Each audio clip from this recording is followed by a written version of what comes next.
Hello pawb, croeso nôl I Welshbloke Walking, welcome back to Welshbloke Walking. Well, it's been some time, hasn't it? My excuse is the weather has been appalling any time I've had any time off. But it's not going to rain today, according to Alexa. She has been wrong before. Well, so where are we today? Anybody recognise this behind me? This is the marker to Llwybr Clawd Offa, or the Offa's Dyke path. And it represents the start or the end, depending on whether you're going up or coming down, of the 177-mile journey along the whole length of Wales between Prestatyn and Chepstow. And according to tradition, those who make it here dip their boots in the sea on arrival. Well, I'm not planning to do the whole of Llwybr Clawd Offa today, or possibly any other day. But I am planning to walk some distance along the route, maybe to the top of the hill there, or possibly to a place called Llwybr, where there's a viewpoint, and see what we can see from the top of the hill. Now, I've not done this route before, so I might get lost. But it's all part of the fun, isn't it? So, dach chi'n barod? Are you ready? Come on.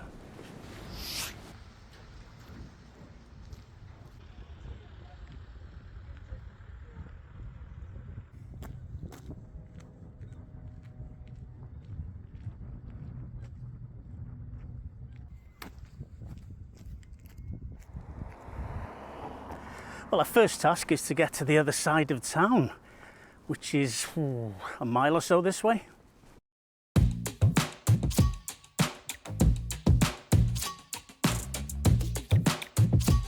I had to swing by the railway station on the way up just to see this. They really like their chrome monuments in Prestatyn, don't they?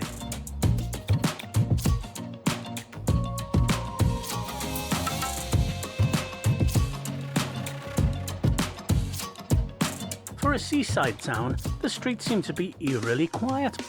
No matter, within 10 minutes or so, I'd reached the top of the high street and I was heading out of town.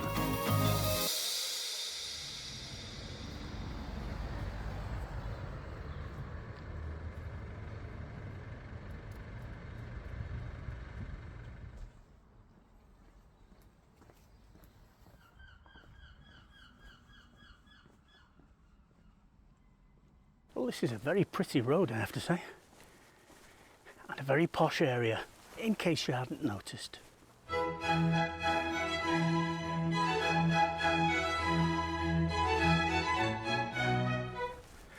Not too far now. I think we'll be in the countryside pretty soon.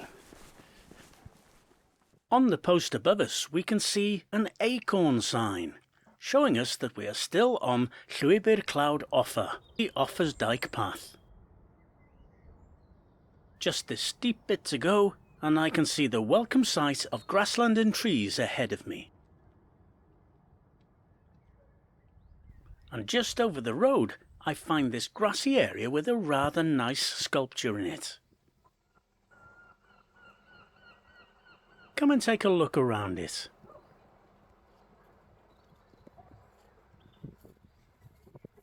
This place is known locally as Roman Helmet Park. I've no idea why. So we've hit countryside at last, but the uphill is getting very much more uphillier by the foot.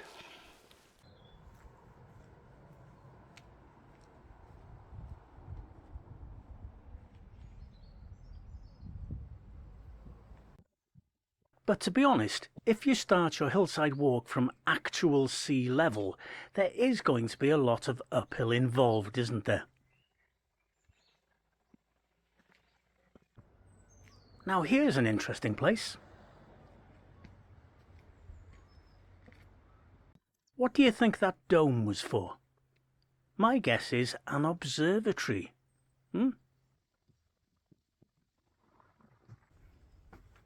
And as we approach the top of the path, I can see another interesting looking place.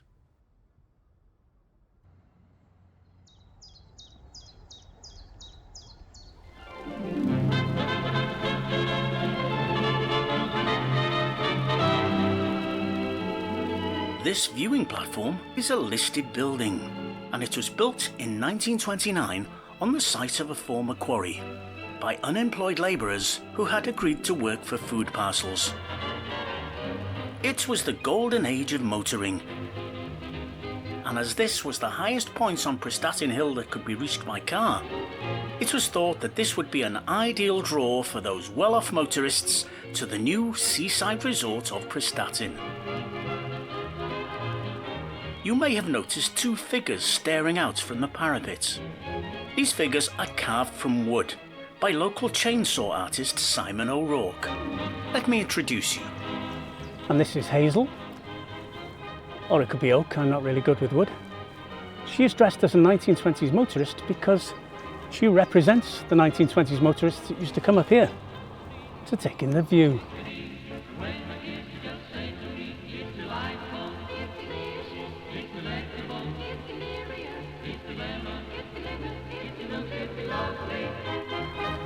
And this guy is Woody.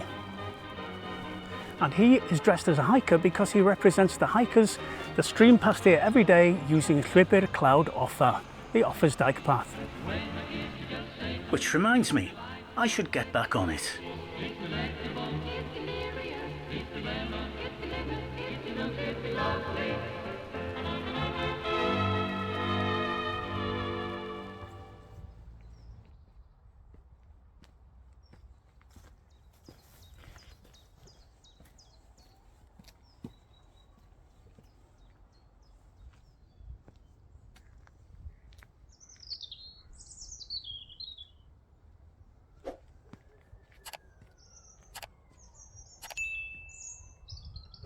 Lots and lots of steps taking me ever higher.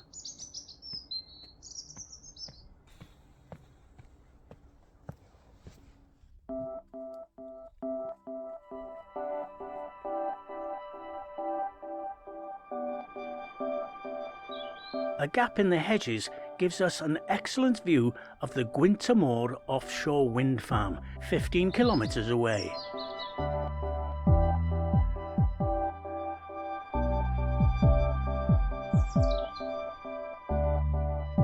Gwynt y Môr, in case you're wondering, means wind of the sea.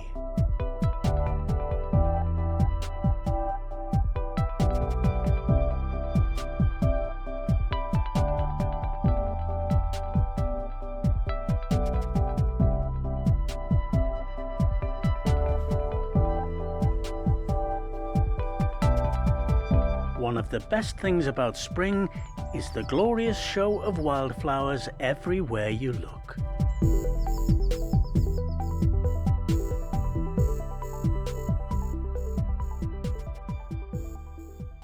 And then this happened. My phone informed me that it was going to shut down in a few minutes. Although my power pack was fully charged, the charging lead was faulty, and the phone was nearly completely discharged. Clearly, making it as far as Gwynyscod viewpoint was not going to happen today. Aww. My only option was to leg it to the highest point on the path and try to get a panoramic view in before my phone died. It was a desperate final push, but I did get there, and I got this view in the can.